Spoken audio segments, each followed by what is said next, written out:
The weight of her body against mine was unexpected, but not unwelcome. My boss, the woman who terrified our entire department with her razor-sharp intelligence and take-no-prisoners attitude, was trembling in my arms. "Easy, I've got you," I whispered, as her ex-boyfriend scanned the crowded beach, looking for her. How did I, a single dad who could barely manage his work-life balance, end up becoming the human shield for the most intimidating woman I'd ever met? And why did it feel so right? If you're enjoying this story of unexpected connection and second chances, please hit that like button and subscribe to the channel for more heartfelt stories that remind us how life's most beautiful moments often come when we least expect them. It started as a regular Saturday at Clearwater Beach. My 7-year-old daughter, Lily, was building an elaborate sandcastle while I tried to catch up on some work emails. Being a single dad and a mid-level marketing executive meant I was perpetually behind on something. Today, it was the quarterly report that my notoriously demanding boss, Vanessa Mitchell, needed by Monday morning. Vanessa had a reputation at Horizon Marketing for being brilliant but merciless. At 35, she was the youngest VP in company history, and the stories about her reducing interns to tears were legendary. I'd managed to stay on her good side for the 2 years I'd worked under her, mainly by being competent and keeping my head down. "Daddy, look!" Lily called, pointing proudly at her sand creation. "It's got a moat and everything." I set my phone down and gave her my full attention. "That's amazing, sweetheart. You're a regular architect." Lily beamed with pride, her smile revealing the gap where her front tooth had been just a week ago. These were the moments I lived for, the ones that made the juggling act of single parenthood worth every sleepless night and missed deadline. My wife, Sarah, had died when Lily was just 3. Cancer. The kind that doesn't give warnings or second chances. 4 years later, I was still figuring out how to be both mom and dad to our little girl while keeping my career afloat. "Can we get ice cream?" Lily asked, her eyes wide with hope. I checked my watch. "After lunch, okay? Let's eat our sandwiches first." As I reached for our beach bag to retrieve our packed lunch, I noticed a woman walking quickly along the shoreline. There was something familiar about her purposeful stride and the way she held herself. It took me a moment to place her without the power suits and intimidating office backdrop. "Vanessa?" I muttered under my breath, squinting against the sun. It was definitely her, my boss, looking completely out of place in casual beach attire. Her normally perfect hair was pulled back in a messy ponytail, and she wore oversized sunglasses that couldn't quite hide her anxious expression.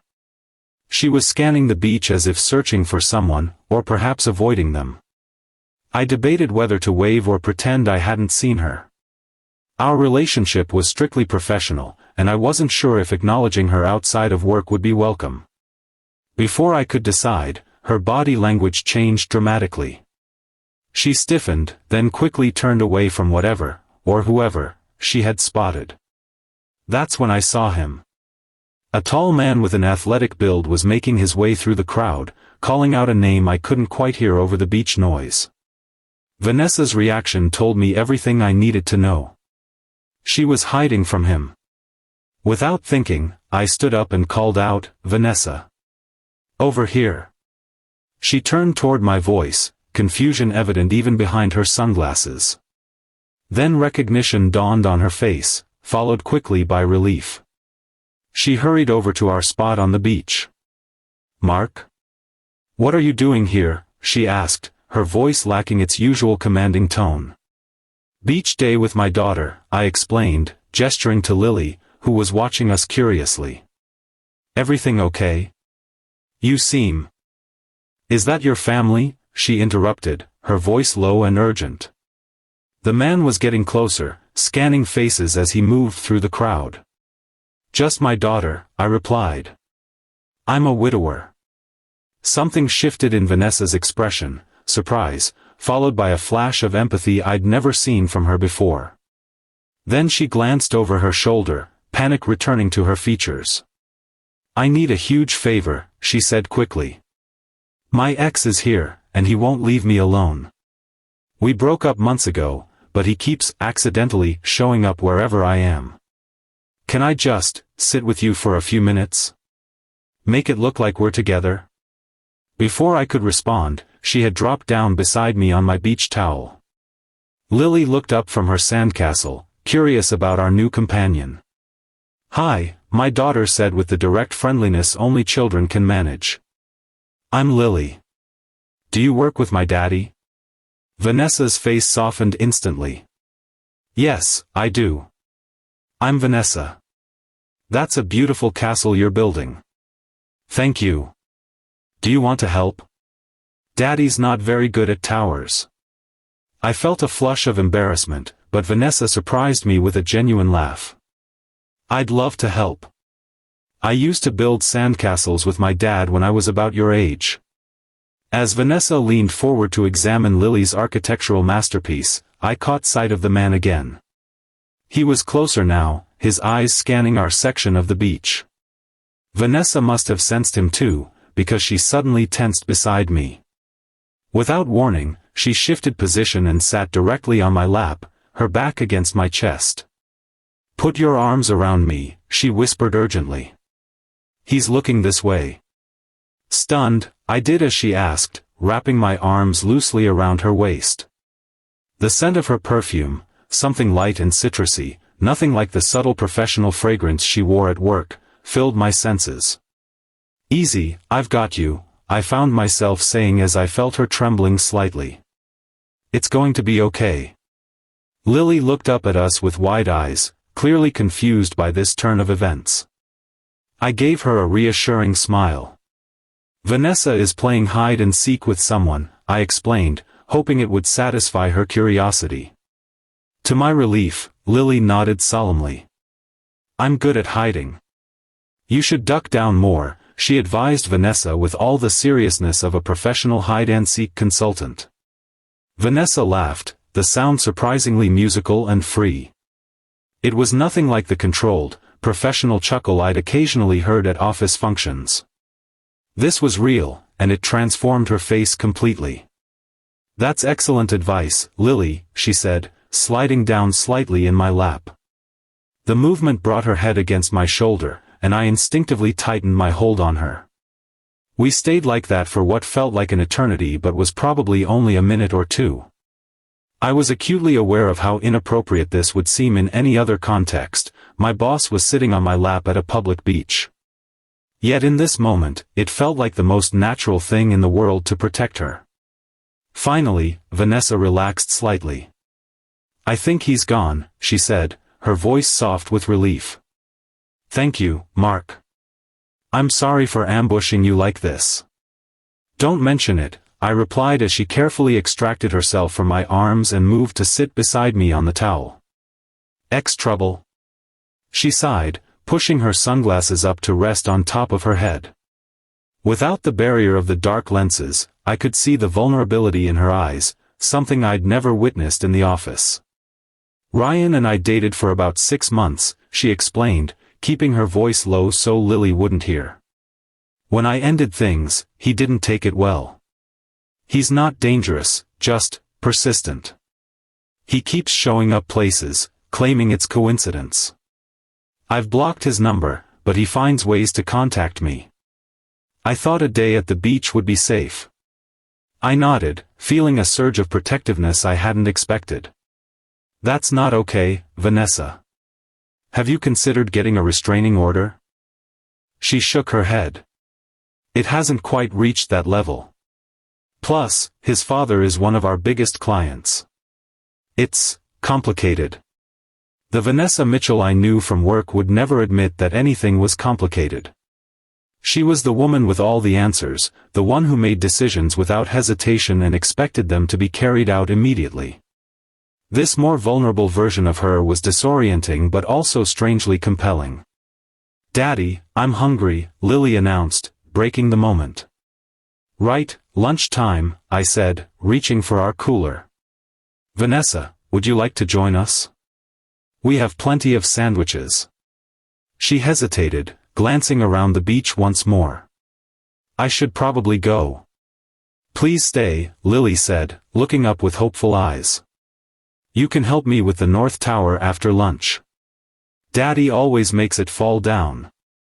I felt my cheeks warm. Engineering was never my strong suit. Vanessa looked between us, indecision clear on her face. Then, to my surprise, she smiled. Well, I can't leave a castle half-built, can I? Thank you, I'd love to join you. As I handed out sandwiches and juice boxes, I couldn't help but marvel at how surreal this situation was. 24 hours ago, I'd been nervously preparing for my performance review with Vanessa, worried about whether my work on the Thompson account had met her exacting standards. Now she was sitting on my beach towel, accepting a peanut butter and jelly sandwich from my daughter as if we did this every weekend. So, Mark, Vanessa said after taking a bite, you never mention your daughter at work. I shrugged. I try to keep my personal and professional lives separate. Plus, I didn't think the fearsome VP of marketing would be interested in hearing about second-grade science projects and ballet recitals. She winced slightly. Fearsome? Is that really how people see me? Well. I hesitated, unsure how honest I should be. You do have a certain reputation for being demanding. Demanding, she repeated, a small smile playing at her lips. That's the polite version, I'm sure. Lily, who had been quietly eating her sandwich, looked up. What does demanding mean? It means I expect people to do their best work, Vanessa explained gently. Sometimes that makes people nervous. Lily considered this. My teacher Mrs. Rodriguez is like that. She makes us redo our math if we get too many wrong. But she gives us stickers when we try hard. Vanessa laughed. Maybe I should try the sticker approach. I wouldn't say no to gold stars on my reports, I joked, surprised at how easy it felt to tease her. Our lunch continued with light conversation, mostly led by Lily's endless questions about everything from Vanessa's favorite color, deep blue, surprisingly not power suit black, to whether she had any pets, a rescue cat named Chairman Meow, which made me laugh out loud. After we finished eating, true to her word, Vanessa helped Lily with her sandcastle. I watched in amazement as my intimidating boss got sand all over her designer swimsuit, carefully constructing towers and battlements according to my daughter's exacting specifications. You're really good at this, Lily said admiringly as Vanessa carved perfect windows into one of the towers. I wanted to be an architect when I was your age, Vanessa admitted. I used to draw buildings all the time. What happened? I asked, genuinely curious. She shrugged, smoothing the sand with careful fingers. Life. College. I discovered I had a talent for marketing and followed that path instead. It was more practical.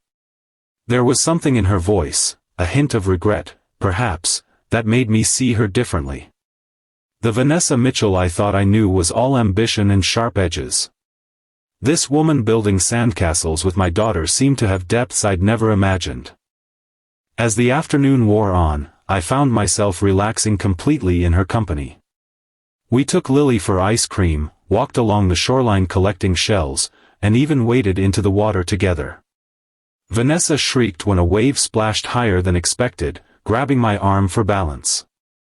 The contact sent an unexpected jolt through me, and our eyes met for a moment too long before she looked away, a flush coloring her cheeks that had nothing to do with the sun.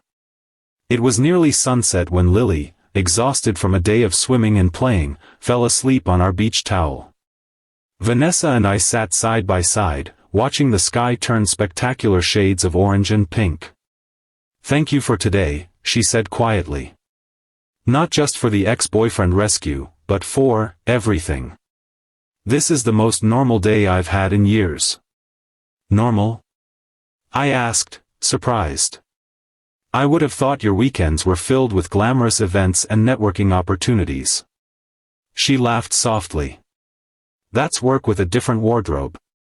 This, she gestured to the beach, to Lily sleeping peacefully, to the simple pleasure of watching a sunset, this is what I miss sometimes. Just being a person, not a position or a title. I studied her profile in the fading light.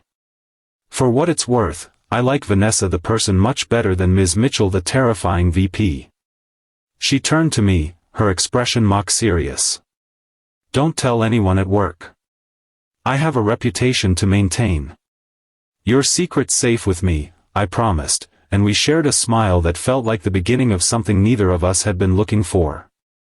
As the sky darkened and the first stars appeared, I knew I needed to wake Lily and head home. But I found myself reluctant to end this unexpected day. I should get her home, I said finally, nodding toward my sleeping daughter. Vanessa nodded, helping me gather our things. As I gently woke Lily and packed up our beach gear, Vanessa seemed to be having an internal debate. Finally, as we prepared to leave, she spoke. Mark, I don't know if this is appropriate, given our work situation, but would you and Lily like to have dinner sometime? Not today, she added quickly. But maybe next weekend? The question hung between us, loaded with implications. This wasn't just about a friendly meal, it was about crossing a line that separated our professional and personal lives. Before I could overthink it, Lily, still half asleep but apparently alert enough to hear the invitation, answered for me. Can we go to the pizza place with the games? Please, Daddy. Vanessa smiled at her, then looked back at me, a question in her eyes. I think that sounds perfect, I said, returning her smile. It's a date. As we walked to our respective cars, Vanessa carrying one end of our beach umbrella while I balanced Lily and the rest of our gear, I couldn't help but marvel at how life works.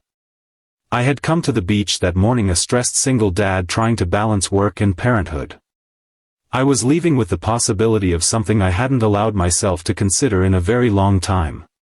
See you Monday, Mr. Reynolds, Vanessa said formally as we reached my car, a playful smile belying her professional tone.